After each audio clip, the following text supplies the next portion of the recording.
پیدائش باب نمبر 6 لوگوں کی زیادتیاں۔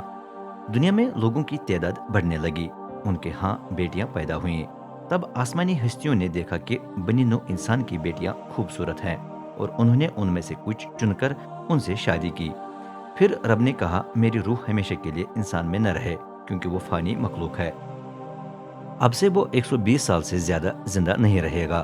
ان دنوں میں اور بعد میں بھی دنیا میں دیو کامت افراد تھے جو انسانی عورتوں اور ان آسمانی ہستیوں کی شادیوں سے پیدا ہوئے تھے۔ یہ دیو کامت افراد قدیم زمانے کے مشہور سورما تھے۔ رب نے دیکھا کہ انسان نہایت بگڑ گیا ہے، کہ اس کے تمام خیالات لگاتار برائی کی طرف مائل رہتے ہیں۔ وہ پچھتایا کہ میں نے انسان کو بنا کر دنیا میں رکھ دیا ہے، اور اسے سخت دکھ ہوا۔ اس نے کہا گو میں ہی نے انسان کو خلق کیا، میں اسے روئی زمین پر سے مٹا ڈالوں گا۔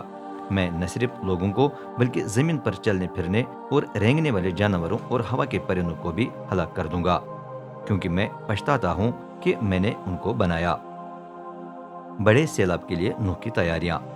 صرف نوح پر رب کی نظر کرم تھی، یہ اس کی زندگی کا بیان ہے۔ نوح راست باز تھا۔ اس زمانے کے لوگوں میں صرف وہی بے قصور تھا، وہ خدا کے ساتھ ساتھ چلتا تھا۔ نوح کے 3 بیٹے تھے، سیم، حام اور یافت۔ لیکن دنیا خدا کی نظر میں بگڑی ہوئی اور ظلم و تشدد سے بھری ہوئی تھی۔ جہاں بھی خدا دیکھتا دنیا خراب تھی، کیونکہ تمام جانداروں نے زمین پر اپنے روش کو بگاڑ دیا تھا۔